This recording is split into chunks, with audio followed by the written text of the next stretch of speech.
2022 Azimio, they said they had formed a board headed by Nderitu. I don't know whether they ever met. Nothing.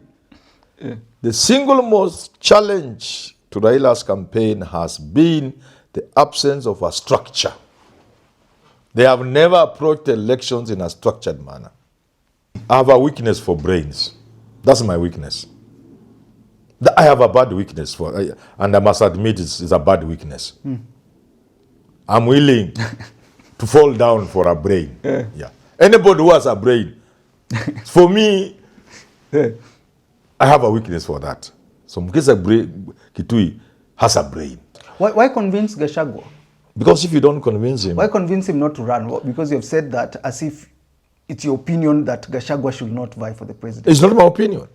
It is what people are saying. They have been saying all along that Kikuyu should not run. Tired of the same old shopping experience? Step into a smarter way to shop with Whiteson Group, Kenya's go-to online store for quality you can trust. From gadgets and homeware to everyday essentials, we deliver convenience right to your door. Fast shopping, secure payments, and top-notch customer care, all in one place. Visit whitesongroup.com today. Whiteson Group, simple, reliable, delivered.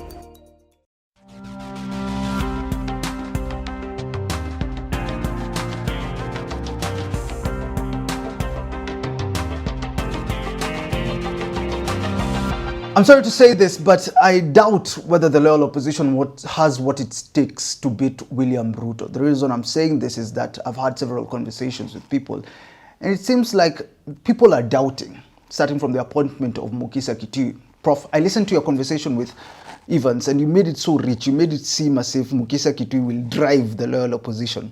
Maybe I should start with this. Why did you have that conversation as if the spokesperson of the loyal opposition will actually be the carrier of the loyal opposition?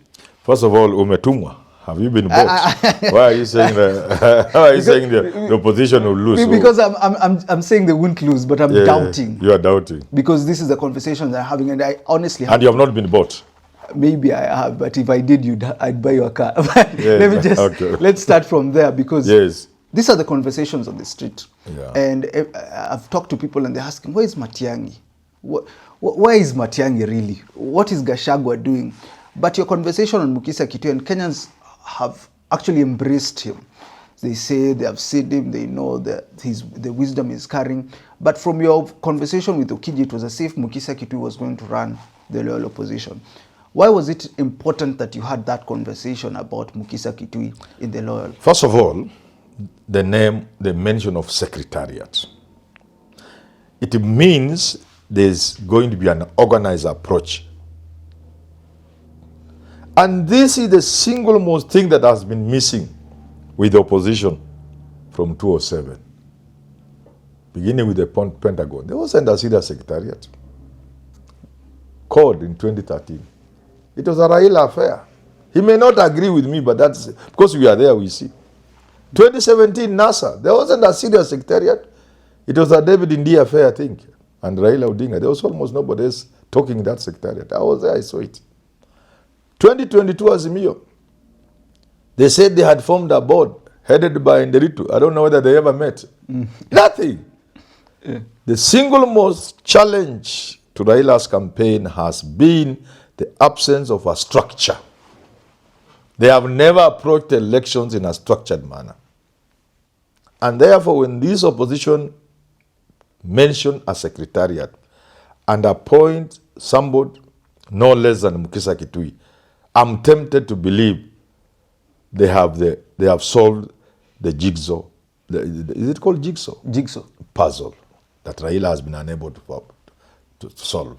But he's just... In other words, however powerful you are as a candidate like Raila Odinga, you need to run an organized campaign, like a system. That makes it possible for people even to fund you. People are not going to throw money if there are no structures. Because people with money are very careful. There was talk of Mount Kenya Foundation. I very much doubt they funded Raila. And if I were to be asked a reason, I would not go far. I'm sure they didn't see the structures to invite them to put their money in that election. So this mention of Mukisa Kitui under secretariat makes me think they can be serious. Why not start with the Secretary General, the chairperson of the secretariat? No, that is the secretariat is what is important. Then head of the secretariat. Other things can come later. By appointing as a head of secretariat, first of all, it means you understand the important role of a secretariat. In other words, your campaign is going to be an organized campaign, a systems approach to elections, a scientific approach to elections. And that's why you recognize the need for a secretariat. Okay? And because you know it's a serious thing, you have looked around and found a serious Kenyan to head that secretariat. The rest will flow. The reason why I'm starting with this, because it's just a by the way, but I listened to your conversation, it was extremely good. But then the point of allowing him to work. Yes. Is how you finished that conversation. Yes. I hope people will listen to it. Allowing him to work. What is the character of Mukisa Kitui in that position that would make you feel safe as a spokesperson that he would bring or perform as he should be? I have a weakness for brains. That's my weakness. I have a bad weakness for, and I must admit it's a bad weakness. I'm willing to fall down for a brain. Yeah. Anybody who has a brain, for me, I have a weakness for that. So Mukisa Kitui has a brain. That for me is enough. Anything else can come later. Anything else? You have that weakness. Yeah. I respect minds. Yeah. When I see a man with a mind, I respect them. That's my weakness. I'm sorry. It's just a weakness. We all have our weaknesses. Yeah. My weakness is brains. I respect a person with a mind, with a brain. And Mukisa Kitui, there's no doubt about that. You can add other things. His experience, he has been around, he has been a minister, MP for many times. He was among the young Turks who drove Kanu out of power. You know? He has a player at international level, Secretary General, was it called UNTAC, whatever it was called. That brings experience and connections and networking that will be very useful to the opposition if they really want to unseat Ruto. Let's get to the bigger picture, the opposition. As I mentioned earlier, you said allowing him to work. Yes. What is the expectation of the loyal opposition once they have given the secretariat the chance or the opportunity to drive them? What is your expectation? Because you see, the secretariat must run the campaign. And to run the campaign, you must give them the room to do it, the freedom to do it, the power to do it, the authority to do it. You cannot micromanage them. And that's why I was telling Evans, for example, in constituting the team, the head of secretariat, Mukisa Kitui, should be the one to bring people, men and women there, to help him work. Let's get into a conversation, but that was just a by the way. Looking at the loyal opposition, the candidates, Gachagua is so adamant that he's the best person to run the opposition as its flag bearer. There is Fred Okango Matiang'i, there is Martha Karua, there is Kalonzo Musyoka. The reason why I started by saying I'm doubting is because we have had this conversation about Rigathi Gachagua not being the person that Kenyans would want to vote for as a presidential aspirant. Kenyans were expecting Matiang'i. He came back, you said he was underwhelming. What is your expectation now that at least by now we know where people fit in? Kalonzo Musyoka are not that vibrant together with Martha Karua. Wamalwa, not that vibrant too. Gachagua is fighting. Matiang'i, people are asking, where is he? Who do you think should run that opposition as its flag bearer, considering that Kenya Moja might bring someone too? The best way to solve a problem, however complex, is to begin with the known, the given, the obvious. Once you start with what is known, what is obvious, what is given, the rest can flow. So what is obvious now? What is known? What do we know? Americans say, what do we do know now? What do we know now? We know there's an attempt at having one opposition. There are no differences that can be said to stand in the way of a united candidate as of now. So if there are any differences that can affect the opposition, they will come to play in the process of selection. When the rubber, like they say, the rubber means the what? The road. That's when. But for now, it's okay. Which means, if you can keep it that way, and you can keep it that way by the way you approach the nomination of a single candidate. So that we know. What else do we know? We know without doubt, Rigathi Gachagua is the de facto leader of the opposition. Vijana wanasema yeye ndio kusema wa opposition. That's a fact. So you don't deny that fact. If you deny it, then you go astray. Not for us, but for the leaders too in the opposition. Yeah. They need to agree. They have to agree. Gachagua, even if it's not said. If he says, go ahead, fanyeni mambo yenyu, they will go nowhere. So they must accept. What else do we know? Number 3, we do know that much as he's a de facto leader, the head of the opposition, the engine of the opposition, the kusema of opposition, the man without whose support nobody can go anywhere in the opposition. We know that. We also know, number 3, that the people of this country, including his people from Mount Kenya, are yet to see him as a presidential material. Further compounded by the fact that there is the general consensus, sort of, that this time round, Mount Kenya again should not produce a presidential candidate. So those are things we know. Now, when we know that, then we begin to ask ourselves, how can we then convince Gachagua that this time round, wacha tu. Tunajua ni wewe lakini, wacha tu. Sasa tusaidiane mimi, wewe na sisi, to arrive at a presidential candidate. If you go like that. Why convince Gachagua? Because if you don't convince him. Why convince him not to run? Because you have said that as if it's your opinion that Gachagua should not vie for the presidency. It's not my opinion. It is what people are saying. They have been saying all along that Kikuyu should not run this time again. That's what they have been saying. And people have been saying Gachagua does not look presidential. And I have said that's where the mistake lies. Gachagua is a very sharp politician. He knows that is the only hurdle left. Na atairuka tu kesho mkiona, and he will run. So then you are looking at how do we manage, for lack of a better word, how do we manage Gachagua? And in the first place, do we need to manage him? Yeah, that's the question. Yeah, those are the things Mkiza Gitu is going to wrestle with these people. Do we need to prevail upon Gachagua not to run? Or do we run with the best? Because he's the best, like he says. Do we run with the Gachagua? What are the chances we would win? There are many people who say, if you want Ruto to win, field Gachagua. I don't agree. In fact, he's perhaps the best bet. I could be wrong. Now, so if you go in that direction, you exhaust all that, then you focus. We have now convinced him. He has agreed. Who would he prefer? That was my question. Who would he prefer? Not even Gachagua, but who would win against Ruto? Yeah. Where are arrows pointing? They are pointing on Kalonzo Musyoka. And for what reasons? He scores against, he ticks almost all the boxes. But there's one critical box he doesn't tick, or 2 of them. First of all, he doesn't have the resources. He doesn't have the capacity to mobilize the resources. And he doesn't have that thing. The eat thing. Yes, he doesn't have it. The fire in the belly. He has no fire in the belly. He cannot want the president bad enough to go for it. So how do you work with Kalonzo as a compromised presidential candidate with those major weaknesses? But it's not just Kalonzo too. That's the question people have with regards to Fred Matiang'i. Yes.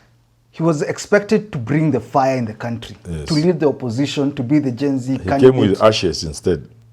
Your words, not mine. But what is this thing about Matiang'i that we've missed, or he has missed, that Kenyans The expectations were too high. What should he have done? He should have met the expectations. How? As a political If strategist. people think you are the man, just come in as a man. And be the man. Be the man. He wasn't the man the people wanted in the ring. There's a man people want to be in the ring. When the boxing started, the man they wanted in the ring, I'll give you a small example. One day I was seated with my brother, my cousin, who had been working in GSU. So mtu akaanza kutuchokosa as we were having a soda in the village pub. Yeah. Me, I was not worried. I knew my brother here at GSU. Wacha huyo jamaa aanze kututandika. Alitandika watu. There's a brother of mine exactly around the cameras here. But yeah, alitandika watu. So that's what Matiang'i did to Kenyans. They knew they were safe under him. But when he came, watu walitandikwa tu Matiang'i akiwa hapo. Hata yeye akatandikwa. Kwanza walianza na yeye. I don't want to agree with you because I should be combative. But what should the opposition do now that the only person people are seeing who's bitter, who's ready to take on Ruto is Rigathi, but there is that presidential aspirant that people are not seeing in him. What should they do now? Should they settle for the simple and the easy, which is Gachagua, put him in the ring, let him fight? Or what strategy should Bukisa do if he's in the secretariat? You see, this is what I've said. They need to think, and they need to look for men and women, and they need to pay some of them. And I'm available at a fee. Handsome fee. This time you said not 257. At a handsome fee. I'll think out. I have the answers. Believe me, you. If I sit with the opposition, if they pay me, not for free. If they pay me, you know, last time Ruto nyumbani saa 4 asubuhi. You said you did it for country. This time no. This time I'll do it for money. I hate to say it, and people hate to hear me. Even Ruto, I could have answers for him. Let me just maybe ask you. I have the answers for the 2027 election. People say Manyora anaongeanga, oh Raila anashindwa. They don't follow what I say properly. They must follow what a person is saying keenly. Yes. A pre-match analysis does you cannot rubbish a pre-match analysis merely because the outcome. Because of the outcome. No, that is stupid. That is cheap. Yeah. Last time you said the election. If a match is fixed, for example, and there's match fixing up to FIFA level, is that right? Yes. Our cricket person here got into trouble because of the same. They are match fixes. Is that right? Yes. So how does a pre-match analysis get rubbished merely because one team won? There are also accidental. There are also accidental happenings in a match. Injuries. If a goalkeeper developed a muscle pull, is it called muscle pull? Yes. Alafu akose kushika the obvious ball ingie. Does it remove fire from the analysis or from the other team that is beaten? No. So outcomes, events cannot be used to rubbish serious assessment and analysis. So when we talk about 2027, we know about what the opposition can do. We know what the government can do, what Ruto can do to give the opposition a hard time. Speaking of rubbish, should we rubbish Ruto? Because conversation from the opposition, not just from Kenya Moja or with Willis and Wanjigi, it's more of Ruto is done. We were there in 1992. Moi was gone. That's why Matiba could not listen to Jaramogi. Jaramogi could not listen to somebody else. Everybody thought they were going to win because Moi had gone. Did Moi go? He beat them. Dito 1997. We have been there before. You think Ruto is vanquished already he's done. And he'll win. The question is who will vote for Ruto. That's the question. It's a lie. Ruto has votes. Ruto begins with over 35% of votes. If that's not enough to scare you, that's your problem. Because if now you run 3 of you, none of you will get 50%. Let me end the conversation. People like it short and sweet. But finally, what is your thinking on Kenya Moja? It seems like they are not with the opposition, they are not with Ruto, obviously. If they produce a candidate, Babu Wino, Sifuna, and the rest, if they produce a candidate, how will that change the political arena? It depends on how well they mobilize and sensitize their age mates and the younger people. If the Kenya Moja, Sifuna, Mushomba, Babu Wino, Paleba Miss, and a few others who are yet to join, if they mobilize the young people, that already is a sufficient constituency to win the election. It's enough. Secondly, they can receive impetus from the mess in the opposition. If Kenyans see Gachagua and Kalonzo and the rest are fighting over this leadership, and they are not making sense to them, they will look for an alternative. The alternative could be the The young people, Kina Sifuna. Yeah, so it's not something you want to write off. Do you think they should join the loyal opposition for sake of winning? If they really want to remove Ruto, yes. They should harness all opposition votes into one basket to beat Ruto. Because I'm not as naive as many of these people you are saying Ruto is vanquished. No, I'm not naive. I still give Ruto some chance. He's not as finished as people think. The list, if votes were taken now, today, if elections we were surprised, pop, go to the polling station, ballot today. My friend, Ruto will surprise people with the votes you'll get. You started by There may not be many, yes, but they are not as few as people think. So, and what is Ruto waiting for? He's waiting to see the people colliding in the opposition, and he will harvest. Where we are now, Ruto cannot lose any of what he has. His is consolidated at around 30 to 35%. Consolidated, he has it in the pocket. It can't move. There's nothing you can do to make the 30-35% votes Ruto has go. They can't. That is his. The other guy, 65 is remaining there. So it's up to the opposition to ensure that 65, they lose as little of it as possible. So that even if they lose, they don't lose more than, say, 20%. Not even 10%. So they remain with 55. At 55, Ruto will be at 45. A difference of 5%, nobody can rig an election. You can't steal that election. 5%. But if it's less? If it is 1%, vile ilikuwa Kimemia manani alisema, Kimemia. Yeah, was it former PS? Yeah, something. You said, you see, rigging happens, and deep state is real, deeper than you remember what he said. Yes. But he says the difference must be that narrow difference. People can always tilt it in favor of a candidate, a government candidate, for example, or something like that. But that difference must be narrow. So Ruto at 35 and the united opposition at 65-60.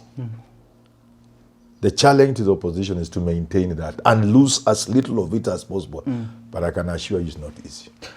When the infighting begins, yes, the moment Gachagua says I'm running and I'm not changing my mind, 10% is already gone. Do you think Kenyans should doubt the loyal opposition? Should they doubt it? No, they should support it, not doubt it. If they want to remove Ruto, how do you begin by doubting? You support. Thanks for tuning into that conversation. Herman Manyora. Till we do talk again, have yourself a lovely rest of your day.